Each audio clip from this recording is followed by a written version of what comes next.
Hello and welcome to the USA Volleyball Show, the official podcast of USA Volleyball. My name is Stephen Munson, joined by my co-host, Sevrin Lavenstein. Sevrin, how are you doing today?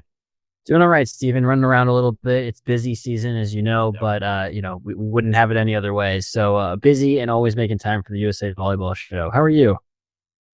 Yeah, I'm doing okay. Yeah. For those, it's already out now, but big announcement went out just now. But the venues have been confirmed for the Olympic Games, LA 28, Anaheim for indoor, and Long Beach for beach, for the beach volleyball. So exciting news there. But yeah, very busy trying to coordinate all that and make sure all the lines of communications were straight and getting all that ready to go for the announcement. But yeah, no. A lot of fun stuff ahead, and a lot of travels that I just got back from Salt Lake City.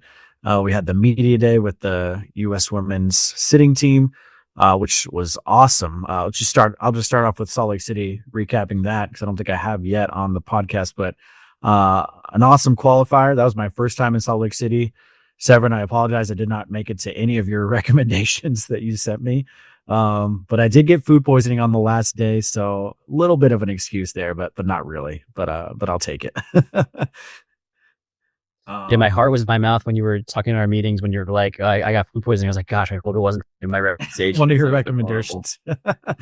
No, I think it was. And I won't name names of hotels, but the refrigerator stopped working in the hotel, and I think my leftovers went bad without me realizing it. So I think that was the issue, the culprit. But did go to some cool spots in Salt Lake City. Really enjoyed my time there. Very beautiful city as well. Just the mountains are like surrounding you. I thought they were close in Colorado Springs, but they're right on top of you, like right on top of you in Salt Lake City. And you're heading there soon too, right? I'll be there. Gosh, at time of recording, it's either, I think, next week. It's crazy. It's coming up. Looking forward to being at there. Always a really good event. I feel like we put on with our Salt Lake City events. What you were saying earlier, the social post went out without, which I think everybody, we're all at them, super excited to see Long Beach, like you said, officially getting announced. And I know the indoor staff is super happy. We're right over by where the Ducks play, at where the Ducks play at the Honda Center. So that's super great. Just be able to roll right over there. Already logistics, I think they are for those kind of things. So everything went perfectly without pitch on your end, Stephen. Even with all of the struggles you had to deal with the food poisoning and traveling recently, you're killing it as always.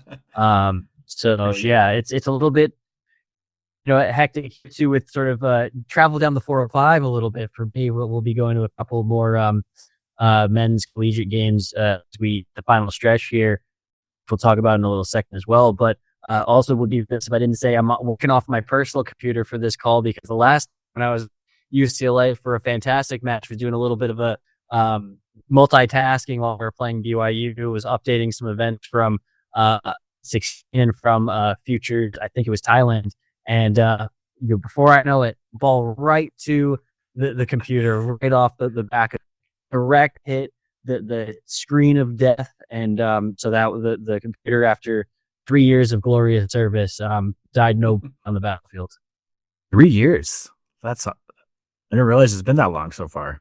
I think it was used. So I mean, like, I'm only. Oh, okay. I think it was in commission for a third year. We'll call it two and change maybe, but I want to give it the full value worth there for service time. Yeah. Yeah, that's the hazards of the job, being right there on the floor there. You got to keep your head on the swivel and watch the electronics too as well. But it's hard to do that when those balls are flying around at 70, 80 miles an hour. So yeah, I don't know. It probably took a hit for me if I think about it, with the way that would have bounced up and hit the base probably. So, now here we are. Yeah. Yeah, and I also just this past weekend we had the U.S. women's sitting team in town in Colorado Springs, and we were able to kind of host a little mini media day with them, do some photos, get some updated photos for them, some new athletes coming in, and some alums too that are kind of coming out of retirement. Shout out to Carrie Miller and Kendra Hall, who Kerri last played in the Rio Paralympics, and Kendra Hall last played in the London Games. So welcome back to those two. It was great to see them and kind of catch up with them. And then, just catching up with the whole team too. Haven't seen them in a little while. It was great to have them in town, and I got to see them do some training as well in person. So that was fun. And they're an awesome group. We've had most of them on the podcast here. It was great to catch up with them. And some of them have had kids since the last time I saw them, and new tattoos. Shout out to Kaleo for that, talking about her tattoos. But it was a great event, and I think they had a good time as well. So and we'll be seeing them again here shortly in Denver as they kind of host the para volley zonal championship alongside the USA Volleyball Open National Championship in Denver coming up at the end of May. So that'll be fun to see them there. Yeah, looking forward to those zonals. And also, I mean, if anybody wants to see some of the behind the scenes, there's a lot of really great behind the scenes content on our Instagram page of that media day. And I always think there's a lot of really great work that goes into that. And I know that, from our standpoint, we try with which team is to really keep things as efficient as possible for all of our teams while getting great content. And I felt like I wasn't probably like you guys did that, and at least from what I could see the outside, looked like it was amazing. And credit to you guys for all keeping that a smooth process and also getting some fantastic content that we already got. So I can't wait for even more of it, because those media day assets, even when I get to work with them, were so neat. And I feel like the athletes always give the coolest poses, and we have like the greatest thing. I'm just a fan of that. Looking forward to it for sure. Yeah, it was fun to have a few of the athletes came with their own ideas, so we got to kind of pick their brains a little bit about what they would like to capture, and it was kind of fun to get those ideas out there and shoot that stuff. So that was a good time. All right, well, I mean that was great. We'll catch up there. Let's jump right into the episode here. We'll kick things off with just if you haven't listened to our last episode, before we get too far here, last episode we talked a lot about beach volleyball with beach national team athlete Evan Corey. Evan shares his volleyball journey, which includes his reaction to being officially named to the U.S. beach national team this year. He talks about growing up in Louisiana and playing volleyball and how the scene has evolved since his youth. It's a great conversation. Don't miss it. Listen or watch now on all podcast platforms, YouTube, and usavolleyball.org. Sevrin, take it away with the roundup. Yeah, we're going to be short and sweet here, but I promise that this week I will actually count to 5 times. So, number 1, Long Beach. Number 2, UCLA. Number 3, Hawaii. Number 4, UCI. And number 5, USC. That is your top 5 for this week in the AVCA polls. Now, Long Beach still holding on that number 1 spot with 2 losses entering the week. They split with Hawaii, which was an interesting match is what I was about to say, which is just so underselling it. I mean, if you see videos, that place was packed. It was loud. They were going at it. It's just, again, I can't stop saying that is what collegiate volleyball should be. And so, I mean, I think anybody should just be trying to go out to Hawaii for vacation if you want to, but you should be doing it in the springtime, get volleyball out there, because there's nothing like it. I'm still hoping to be able to go at some point, but for now I live vicariously through the videos. My opinion on this one, Hawaii and Long Beach, Hawaii might have shown that Long Beach is beatable, but still no Sotiris Panis, so maybe that would add a factor, because we know that he's very, very good. UCLA battling through what maybe some could call fatigue, but they gutted it out against BYU last week. And then also, learned some lessons from talking to the coaches and the athletes against GCU in the prior battle. But I think it's battle testing, and I think they came through with a perfect A+, in my opinion. It's going to be tough in that MPSF playoffs, but I think they'll do tremendously. UCLA still looking strong. Well, we talked about it. I think the CSUN match was a fluke where they lost. They were just, maybe kind of off their game a little bit, and came back again. Obviously, CSUN did very well in that one, but you knew they had to turn around quickly for that matchup against Long Beach, and they were ready for it. UCI, 6 losses, tough now, but they need to play well at home and in the Big West tournament. Obviously, looking towards that selection for the NCAA tournament, and it's going to be important. UCI has some good wins on their resume. That's going to be an interesting team to watch down on the stretch.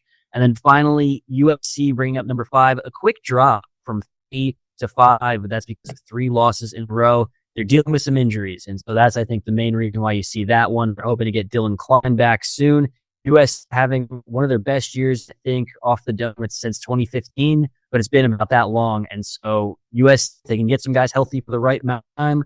Coming down the stretch, they'll be in good shape. Your matches to watch aren't matches, they're tournaments. It's Big West tournament starting April 24th, and then the NCAA May 8th. I will see you there for that one if you're in Columbus. So come by and say hi. Cannot wait to go to Ohio for the NCAA tournament, men's college volleyball, Division I. We are super excited for that, and it's been a fun season, Stephen, to cover this whole season for the entire way through here. It's going to be awesome. Columbus is going to be a lot of fun. I feel like that's like the perfect city for that event, and that's going to be that's going to be great to watch for sure. Moving on to Clarence is on the road again, so passing it over to me for the pro news with Hughes. The League One volleyball finals took place over the weekend, and Pro Volleyball Federation has 3 weeks left in their regular season. Be sure to check USA Volleyball social media and our calendar at usavolleyball.org each week for schedule updates. Congratulations to Love Austin, the 2025 League One volleyball champions. The inaugural season of League One volleyball is complete after Love Austin defeated Love Omaha in straight sets in the final to capture the title. Quick notes on that. I caught most of the finals, was able to catch most of them. They were incredible matches, especially those semifinals. I don't know if you caught those at all, but 2 reverse sweeps in the semifinals. That's just unreal, unheard of. And Love Austin did it in the quarterfinals as well. So they reverse sweeped in the quarters, reverse sweeped in the semis. And I'm surprised they had any juice left in the tank for that final, but they did. And were able to sweep Omaha, which was an incredible match as well from both squads. But going back to my time in Salt Lake City, I was able to catch some League One action while I was out there. Salt Lake was hosting their weekend, Love Weekend in Salt Lake, and Love Austin was actually there as well. And the final match of the regular season was Love Austin against Love Salt Lake, and it was a 5-setter. Love Austin was actually up 12-8 in the 5th set, and Salt Lake was able to turn it around and take the win in front of the home crowd to end the regular season, which was awesome for Salt Lake. And I was in that press conference with Love Austin, and they looked defeated. They had that match won, but they were very much looking forward to kind of proving the doubters wrong, entering into the finals. So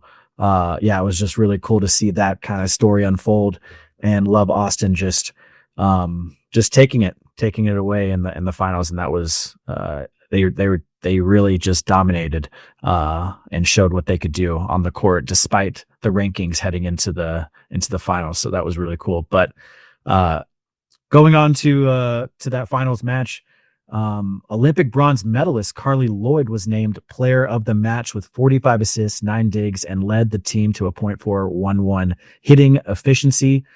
U.S. women's national team member Logan Eggleston was the points leader in the match with 22 points on 17 kills and 5 blocks. U.S. women's national team member Madison Skinner was right behind her with 21 points on 17 kills and 4 blocks. Skinner was also named the Love Finals MVP. Moving on to the Pro Volleyball Federation, the Omaha Supernovas and Atlanta Vibe continue to produce strong outings each week to hold the top 2 spots in the rankings. Each squad picked up 2 more wins last week. The Pro Volleyball Federation announced the Vegas, Nevada will be the site for their championship May 9th through the 11th. The top 4 teams at the conclusion of the regular season will compete for the PVF title and a $1 million bonus. Exciting stuff happening in pro volleyball. Exciting that we got a few more weeks left of pro volleyball action as well. Now into today's episode, we've got a volleyball GOAT joining us this week. We're so excited to welcome 5-time Olympian, 4-time medalist Kerri Walsh Jennings to the podcast. In our conversation, we learn about Kerri's proudest career moments, excitement for the pro volleyball boom in the U.S., including the launch of her league, Major League Volleyball, coming in 2026. We get her reaction to her induction into the USA Volleyball Hall of Fame and being named a finalist to enter the U.S. Olympic and Paralympic Committee Hall of Fame, and so much more. Let's get right to it. Here's Kerri Walsh Jennings. Kerri, thank you so much for taking the time to sit down with us. This is such an honor to have you on the podcast. We're so excited to talk to you. So thank you so much for taking the time. My pleasure, gentlemen. It's going to be fun. Thank you for having me. I guess, one of our favorite questions that we ask all of our guests at the start is just how were you introduced to the game of volleyball? And I'm so curious to hear your answer, just with your accomplishments and your experience in the game. I started playing in the 5th grade at St. Mary's in Los Gatos. But I believe my introduction to the sport was through my parents and backyard volleyball. I grew up in arguably the most intensely competitive family you could imagine. My mom is one of 8, my dad is one of 4, and they're all athletes. My grandparents are all athletes. And so my childhood was watching them compete, and, back on the grass, there was always a net set up. So I think that was my introduction. But then in the fall, when I was 10 years old, the first sport offered at St. Mary's in the 5th grade was volleyball. And I was so excited. And and I say this every time, but it's not BS. Like, I fell in love the first moment. And so now that my children are playing and my son, Sundance, just started playing for his 8th grade, I see this joy in him, and like it's almost like his mind is being blown real time. And I'm like, oh my God, I can totally relate, because that's how I felt when I started playing the sport. It's so different, and it's like a dance, and it's awesome. And it's really lighthearted when you first started. And that's how I got my introduction. Kerri, we could spend the rest of this podcast just listing your accomplishments, obviously multiple Olympic medals. Everybody can look at the paper and point to your accomplishments, but what are you most proud of, and what do you hope your legacy will be for future generations? Oh man. I am most proud of the cumulative body of work that I was blessed to be able to pursue and achieve. I'm most proud of the relationships I have because of my career, that the people were the best part of all of it. And if I didn't have a sincere purpose and love for the game, or a deep connection with my coaches, my peers, my competitors, my teammates, I wouldn't have gone as far, So I think that's what I'm most proud of. And legacy wise, I have no idea. I love the game so much, and I really do. And I said this a long time ago when I was maybe halfway through my beach career. I said, I really want to leave the game better than when I started.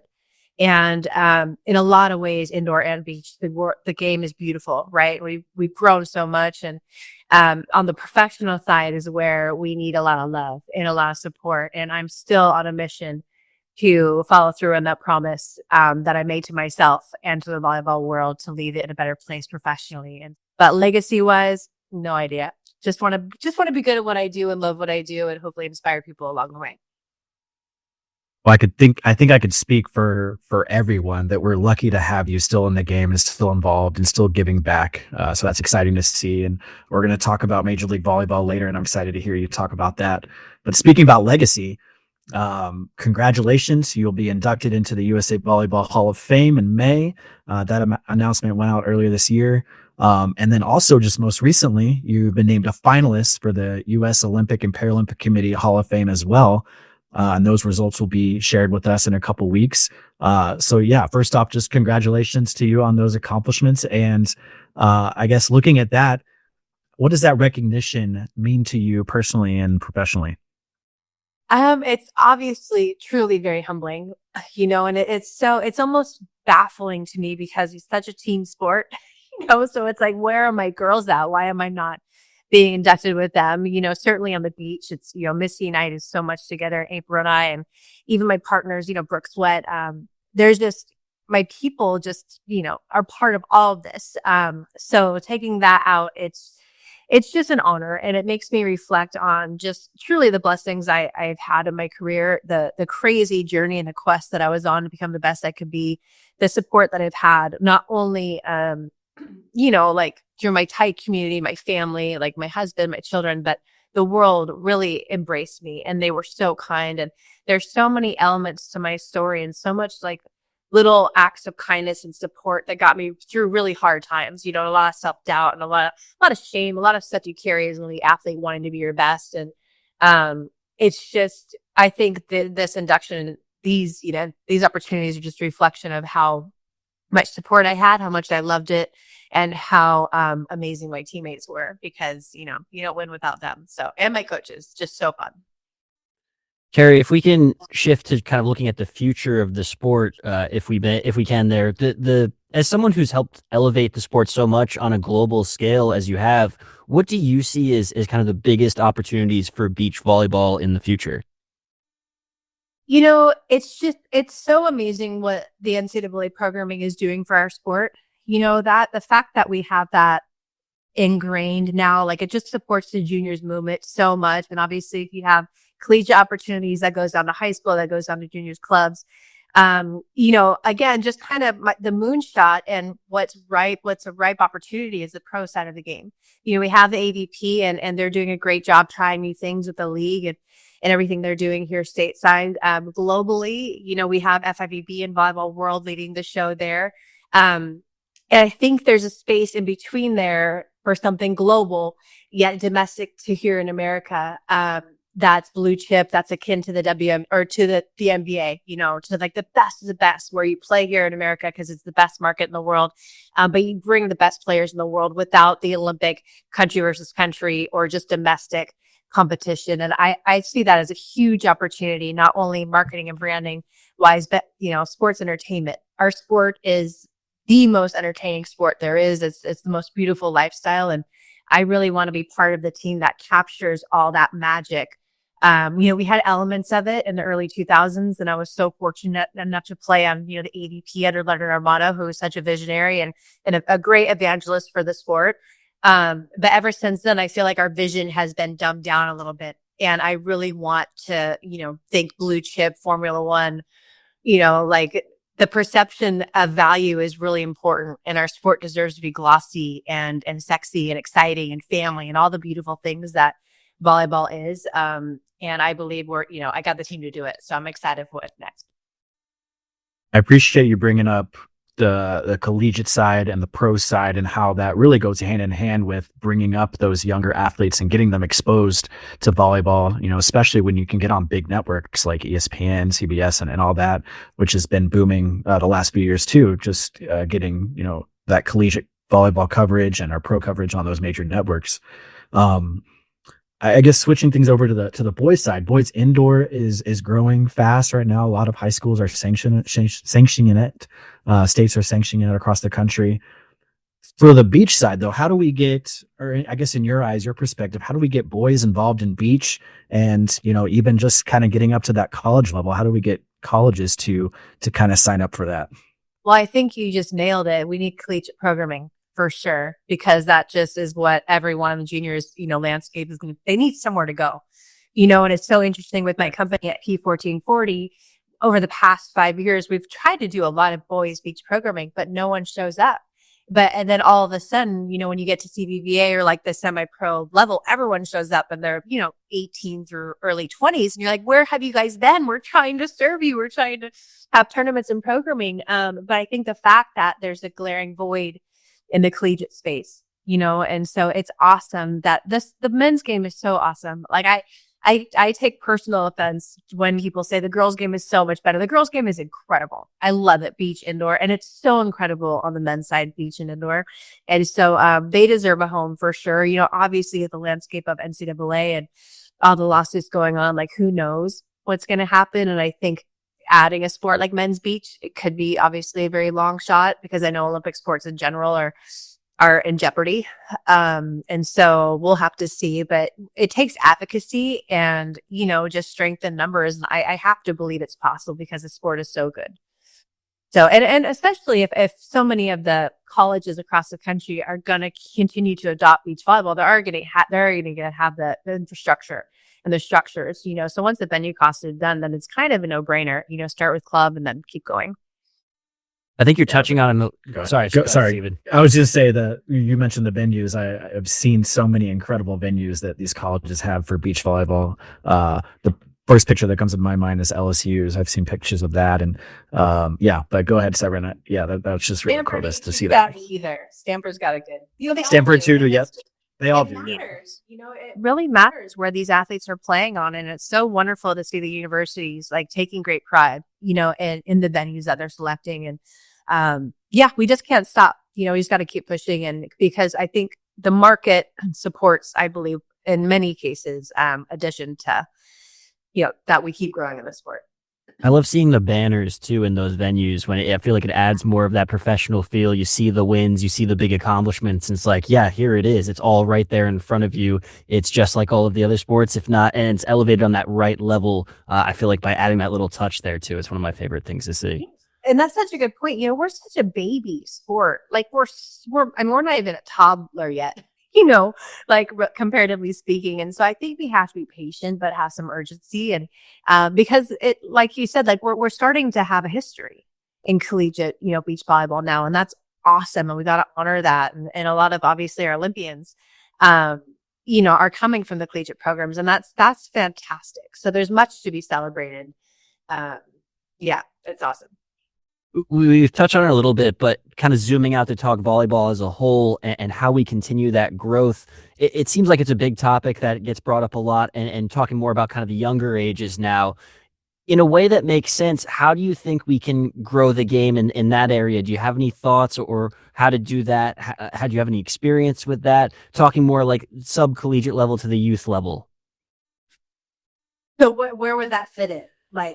Just sort of kind of how we might continue the growth, get people involved in volleyball, get kind of make it fun for the younger ages and make it continue to make it an attractive option for kids to play.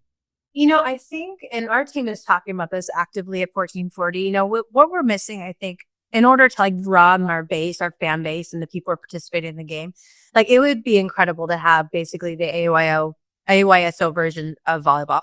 Indoor and beach, and I think that just invites the masses into the game. That's why every child in America most of them have played AYSO soccer, and that plants a seed. You have no idea what that seed is going to lead them to. And so if we can, develop something like that and get the little ones, and even kids who don't want to play club, but they want to keep playing, it's so valuable to have programming like that, so I think that's one thing. But then this doesn't really answer your question, but I really do know the value of having an aspirational blue chip property at the top of the pyramid, because it scales and you have a broader audience because it's glossy, like we said, and it's meaningful, and you have the best in the world competing. We need that. Because the average volleyball fan is awesome. They're dedicated. They love volleyball, but there's a whole world out there who, I swear, if you get a one indoor match, you're in love. If you get a one beach volleyball tournament, collegiate or pro or whatever it is, you're in love. So we just got to get the word out there and have real life events where people can show up and experience. And then, like you guys said, we need to have a media partner that supports us, not just giving us programming time, but with lead-ins and promotion and really just be an advocate for our sport. I truly believe that our sport as a whole is the best kept secret in all sports. And it's beautiful that the women are leading the show largely. But the best part of our game, to me, is that we do it hand in hand with the guys. I just think it's so incredible. We don't compare. We don't detract. It's just the guys help the girls help the guys, and we all rise together. Speaking of just going to a match, indoor or beach, and just falling in love from there, I can attest to that firsthand. My first pro match was, I think it was the World Series of Beach. I can't remember where it was, but my first pro match was you and April Ross playing. I literally walked in and I was court level because I was with media or whatever, but it was either you or April were right about to serve, and I was just blown away, and it was just a cool party atmosphere. But yeah, you're hooked right away. If you go watch it in person, it's way different from watching it on TV, and you can really see the athleticism and physicality of the game firsthand. So yeah, I totally agree with you.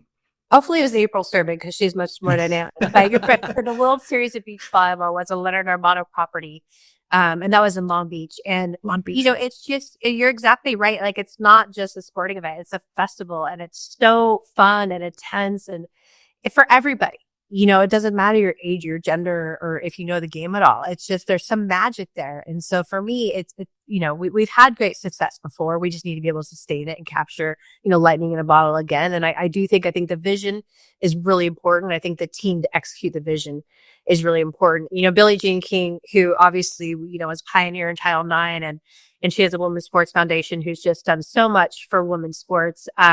She had a quote the other day that really rocked me because it's true. She's like, women's sports needs to be talking to the billionaires.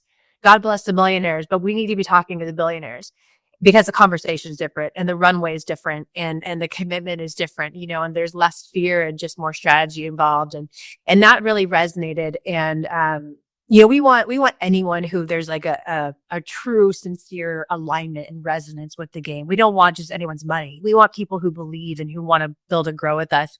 But when you can talk to the caliber of humans and who do have the financial capacity to allow an emerging sport, which a lot of, these investors consider volleyball, whether it's indoor or beach, if they can get behind us because they believe in it and give us the runway to grow and not have to perform and, and be profitable years, 1 through 5. Not that we can't do that, but that's a very big deal, and those are the type of conversations I'm having with Major League Volleyball, across the board. And the interest in our game is so incredible, and people are just waiting for the right platform. And so my job is to help bring that right platform to them.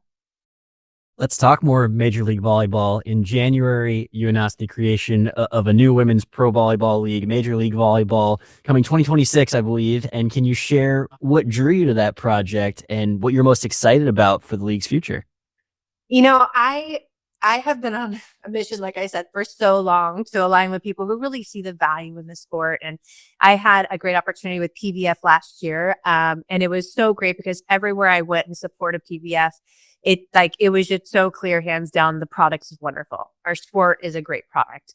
And, we just had some differences and agreed to part ways. And I'm not done fighting for our game, and I align with Major League Volleyball, because they have a blue chip vision and they have blue chip team behind it. And so, like the pedigree of the teammates that I'm working with on Major League Volleyball are like Formula One global sports entertainment humans, who've lived sport at the highest level. And I really appreciate that because I believe that's where our sport belongs. And we're gonna, have that intention from the first serve and then grow into the greatness and the globalness as we go.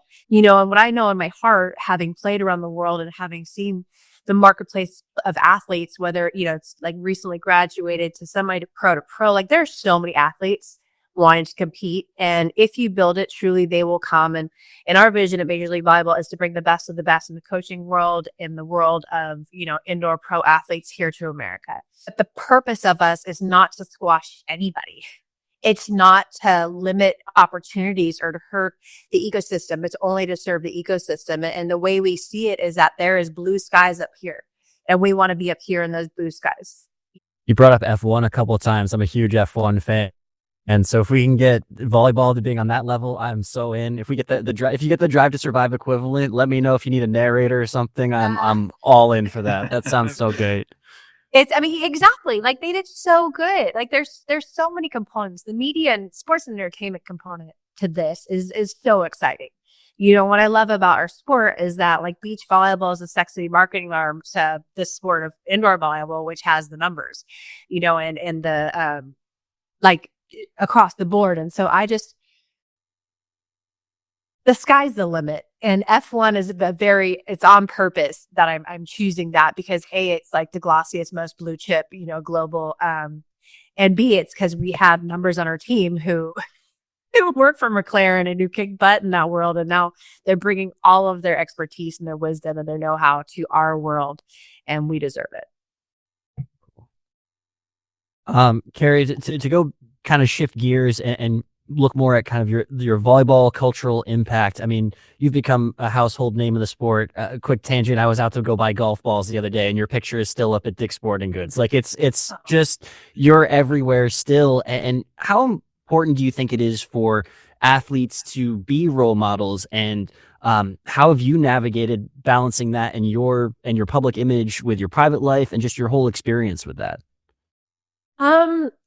It's a great honor to have like the next generation to look to you for inspiration or guidance, or to look to your story for, to help serve their own. And I take that very, very seriously. I will forever remember the mentors and the models that I looked up to and the impact they had on me. So the fact that I am that to some people, it's really beautiful, and I take it very seriously. I am like, what you see is what you get to a fault. I think my private persona is the same as my public, but I'm not quite sure. But I just believe my service to the world is being the best me I can be, whether it's on the court, off the court. Even though I'm retired, like I still want to get back, and I have so much fire in my soul for this sport and for our youth and our sport, and the babies deserve everything. And so, and I certainly want to be an embodiment of someone who doesn't have a shelf life, who can keep getting better and stronger in whatever ways that's going to look like as I get older, So, I never want to feel like it has been. I always want someone to look at me and be like, yeah, she's a champ, because she's living it. She's doing it. She didn't do it just way back then. She's doing it now. And when I was just at the Pacific Northwest qualifier in Spokane with my daughter, she's in 12U, and I was so overwhelmed. I'm still out of practice of taking pictures that, and just being with the community. But the love was so wonderful. And the kids have no idea who I am, which is totally fair. They weren't even a thought in their parents' mind when I was doing everything I did. But the parents are so stoked. And even though the kids have no idea when they walk up who I am, you can see a little spark that's like ignited. And then they can go and kind of go down the journey of what I've done and who I did it with. And I know it's going to support those little ones. And that makes me really happy, really proud. Quick side question here, and this might be a little bit selfish for me, but I'm a dad as well, a parent, but my son is 19 months, so still very little, but he loves rolling the ball across the floor. How did you introduce volleyball to your kids? I know you mentioned, your son and daughter play, but how did you introduce volleyball? You, an Olympian, how did you introduce volleyball to them? And did they take it right away, or did you kind of have to work on it a little bit? Initially volleyball was work. And so we take them to work, whether it's training on the beach in Manhattan Beach or Hermosa or traveling the world. Like my boys' first trip, their first passport stamps, they were just about to turn 1 and 2. And we flew to China together as a family. And they watched Missy and I and Casey. We all competed over there, So that was my boys' first introduction. And then my daughter, same. When she was 3 months old, her first stamp was going to Stade. And cool. I was playing my first tournament with April. So that was the first introduction. And then as far as them playing, there's a lot of backyard volleyball going on in our house and now, living room volleyball. My husband, Casey, is so incredible about just getting the kids engaged. And we always have a mini court, wherever house we have. We just moved, 8 months ago now. And he always puts up a mini court wherever we land, which is so good. We always know that the Hawaiians are so good for reasons because they have outrigger mini court, it's like fun in Oahu. And so, yeah, just a lot of stuff like that. And then now I failed to mention, though, my freshman, Joey, he's 15 and he's playing JV volleyball as well. Then we got an 8th grader, Sundance, playing. Then my daughter's indoor. So I think initially they didn't like it because it meant mommy and daddy were leaving. Like now they all have this joy about them. And it's really interesting because my boys are very focused in basketball. Like they love it. And if you were to ask them what's your favorite, they would say basketball. Yet it's so stressful and the culture is so gnarly and so intense. And there's this persona that I think the boys and perhaps the girls feel like they have to feel or be. But with volleyball, it's like, not that it's nerdy, but it's playful and it's more silly, but it's also serious. And there's just so much joy there. And they're very young to the game. So I know this will change as the level raises. I hope not too much so. But they have so much fun playing. And it just it brings tears to my eyes because it's so special. And my dream for them is that they can keep that joy no matter what they're doing, but certainly in volleyball as they go. I bet those backyard games are a lot of fun with your family too. And have fun with your baby. It's just, yeah.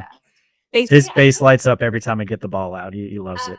He's a true boy. I didn't finish reading the article, but they say that the time kids spend with their parents playing sports in the backyard is so formative, and it affects them, to a greater degree that I think is even rational to think about. And so have fun with your baby and stay active. It's so fun.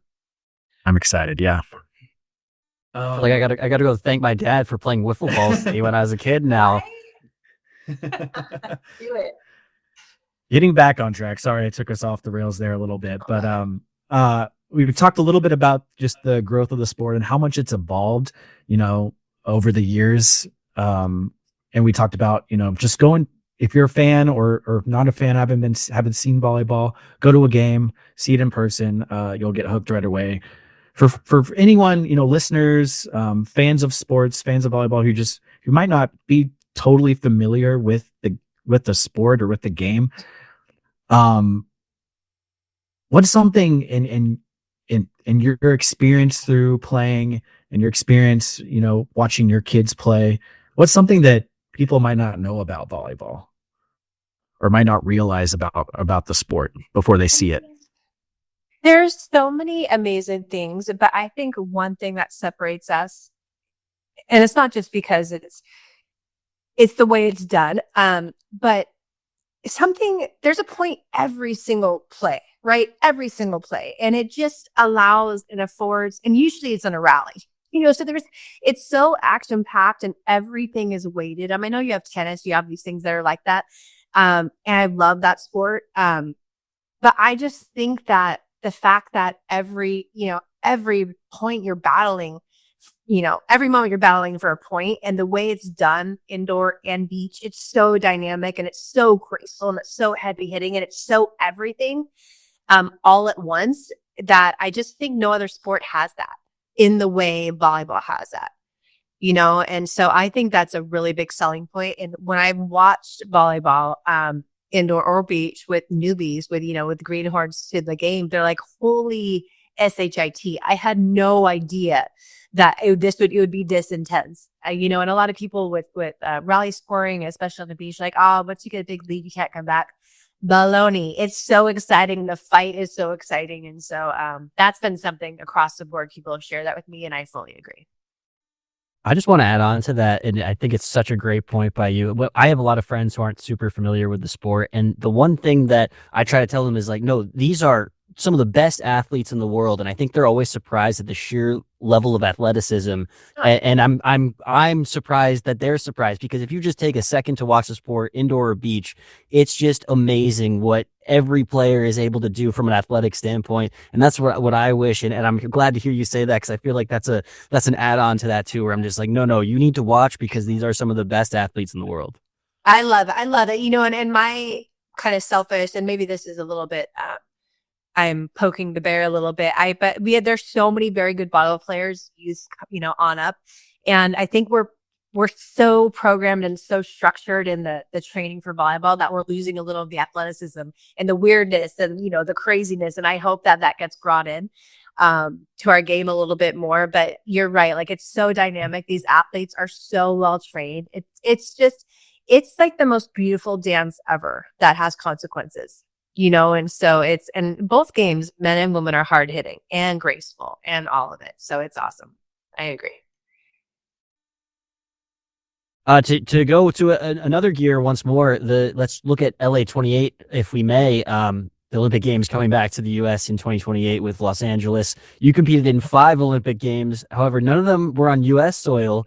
Can you put into words kind of what those U.S. athletes are going to be feeling, having the opportunity to realize their dreams, competing on the biggest stage of the sport in their home country? It's going to be a lot to handle. That's for sure. The most nervous I ever was, including Olympic competition, when I was playing in my backyard in Manhattan Beach or somewhere in America. It feels different in America, especially if you get matched up in the Olympics against another American team. It's just like next level of layers upon layers of nuance and stress and excitement and all of it. And so I'm so excited for our sport. I'm definitely excited for the athletes, and hopefully, they can emotionally and mentally prepare just to, they're going to have the biggest spotlight on them ever. And it's going to be so deserved. And I hope they can just enjoy it and tune out the noise. But even in Paris, like, it was a huge spotlight on the beach, and the girls did awesome, so ramp that up times 10 at a minimum for the U.S. athletes. And it's going to be really intense. but I think the teams that will be, pushing for the bids are going to be very well experienced and very wise by then, have 2 or 3 Olympics under their belt.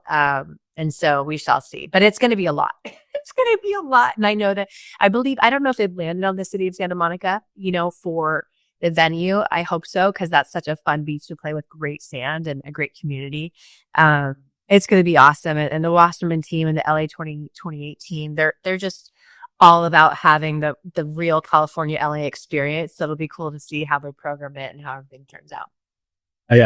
When you mentioned the Paris venue, I saw Severin's mind just drift away. Are you still thinking about that venue, Sevrin? Stephen, is kind of crazy how you can read my mind, because I still have the blue lock screen of the Eiffel Tower is on my phone. So I miss, cool. And I think the other one that I have too is that venue. I miss it every day. So yes, Stephen, that's exactly what I was thinking of.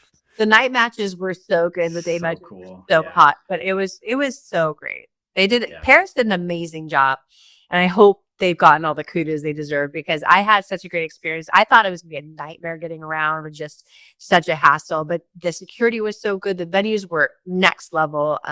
It was great. I also hope it will be at Santa Monica. I love that whole area. The restaurants there too, maybe even just for that is what I want.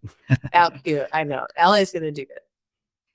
Yeah, Sevrin was the beach press officer for Paris, so that venue was his home. I kept joking with him. I was like, just set up a cot here. You never leave anyway. Yeah, I believe it. So you get to hang out with Misty at all? I did. I got to see her roaming around doing some broadcasting stuff. Yeah. It was pretty great. She and Dane, I think, were trading off with the beach coverage, and it was super fun. I don't know if she knew who I was or put that together, but it was great to see her and kind of be funneling all the media to where they needed to go down there.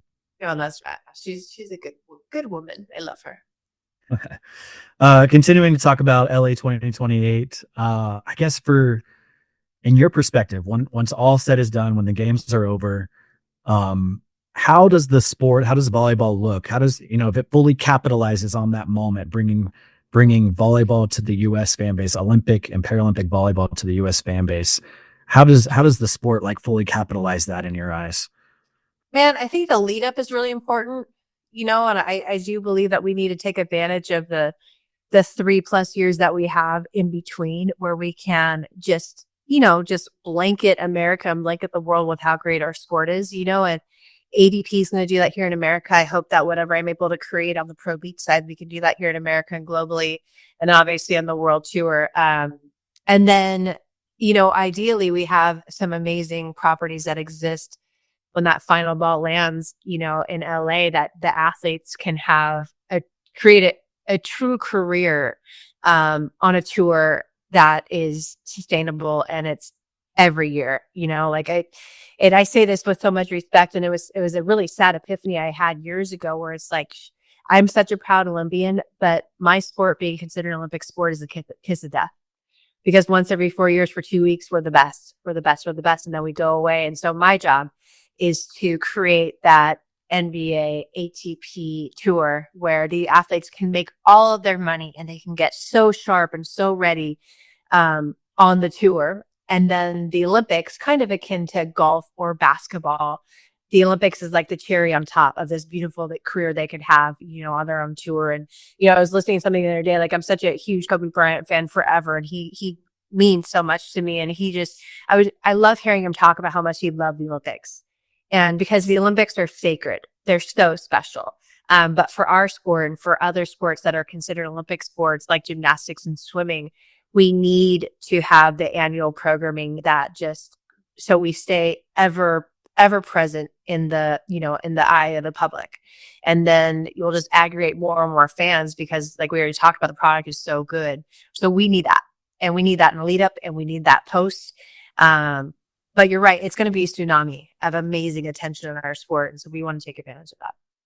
Yeah, you kind of hit me a little bit when you said that, all eyes are on beach volleyball. It's during the Olympics. It gets the primetime programming, and that just doesn't carry over after that. So excited for you to kind of explore that and how that looks, pro beach volleyball in the US, and hopefully we can continue to build on that, as a community, and really get it in that forefront, at the NBA and golf level. I think that'd be huge. 100%. Amen. Yeah. This has been an awesome conversation, Kerri. Thank you so much for joining us. Did we leave anything on the table? Anything else you want to talk about or share before we let you go here? I think a parting message that I would want to say, is thank you for having me and giving me, this platform to talk and celebrate our game. To all the parents and to the athletes out there, I just want to send my love and encouragement, and my kids are just kind of getting serious in the sports. And I'm reminded almost every day what a beautiful pursuit it is to pursue greatness in sport. And at the same time, how hard it is, how emotionally challenging and mentally challenging it is for the children, but also for the parents, because there's our little souls running around that we can't shield them from, from stress and duress, and we shouldn't, because they need to go through it. But I just want to say, it's so worth it. Like USA Volleyball and FIVB and the AEP and Stanford and, everywhere that I was fortunate enough to play. The parts of my story have been so beautiful, and I had really gnarly hardships in every part of my story, whether it was physical with injuries or I felt like I was betrayed, or, you just have all these life dramas. And to me, now that all is said and done with that little part of my life, it's so worth it. But it's not worth it if you lose who you are, if you miss out on living life, if you just wait to be happy until you make the team or you win that gold medal. You have to live and love life in the moment, and then the end results come. And that's my hope for all the parents and athletes out there, because the pursuit is beautiful. If it's purposeful to you, then you'll be willing to suffer and endure. And if it's not, that's okay too. But I just hope kids keep playing. I hope parents keep playing and stay playful with the babies, because it really does matter what we all do. Well said. Thank you so much for sharing that, and excited for you to continue to watch your kids fall in love with the sport too, and kind of rekindle that flame for yourself a little bit, kind of thinking back on your own journey. I think that's really cool. No, I'm on fire. I love it so much. That's awesome. Before we let you go, where can people follow along your journey? On social media or wherever. It's at Kerri Lee Walsh across the board, and that would be great. And also, p1440.org. You can check out what we're doing for the youth in the world of beach and indoor volleyball. Actually, we have a nonprofit side and a for-profit side. We have some amazing program over there. And that's it. Follow along, and I hope everyone keeps showing up. People always say, how can we support? And you gotta show up, and then show up again, and then show up again, and showing up. And keep showing up with all your heart. I think that's the part. So. Awesome. Well, thank you so much again, Kerri. It's been an honor to have you on the podcast, and it's been a great conversation. Hopefully we get to talk to you more soon down the road, ahead of LA. Yes, I look forward to it. I'm on the team, so can't get rid of me. Perfect. All right. Thanks, Kerri. Thank you.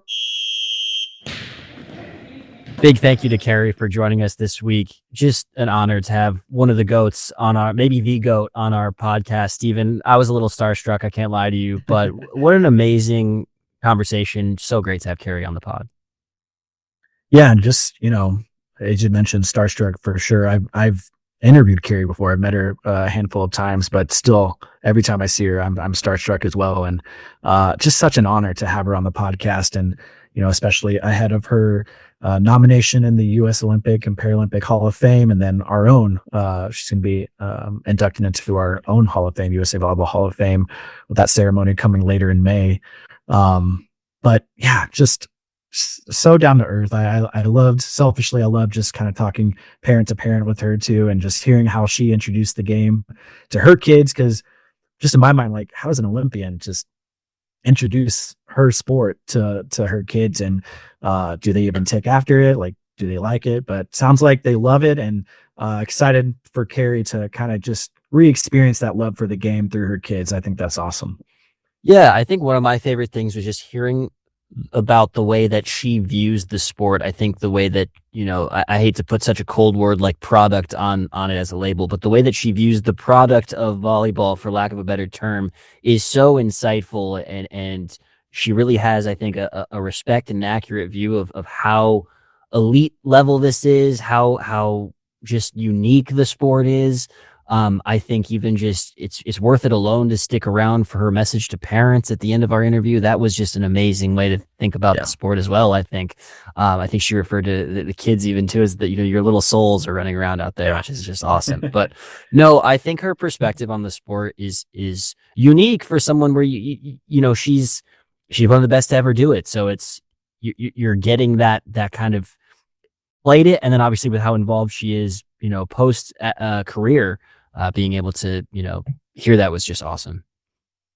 Yeah, and I liked when we were talking about LA, looking ahead to LA 2028 too, and how it was just wild to hear her say, like, she got the most nervous when she was playing tournaments on U.S. soil. Whether that was a Manhattan Beach Open or what have it. But the Olympic Games, she played in 5 of them across the world, and it still goes back to playing in front of the U.S. audience is kind of what made her most nervous. I think that's just wild to hear from Kerri with all the experience that she's had and her accomplishments. But kind of cool to look ahead to the athletes that are going to compete at those games in LA, and just what that really means for those athletes to play at the highest level, the biggest stage in sports right here on U.S. soil. I think it's just going to be so cool. Yeah, and her knowledge of every level of the sport as well, too. I mean, we peppered her with questions about the youth level, the college level, the men's side, the women's side, indoor, beach. I mean, she can tackle it all. And again, it's just this is a person who her billboards are still up there. You still have, pictures of her everywhere as an ambassador of the sport. And I think she delivers very well in that role. And it's a tough role that we also asked her about, too. And even then, I think her perspective on just being, again, for lack of a better word, an icon, and kind of how important it is for the youth level to have role models to look up to. Some people, you hear that in all different kinds of sport, they don't want that kind of pressure, and it is certainly pressure. And I think she does a great job being a role model to the next generation in the game.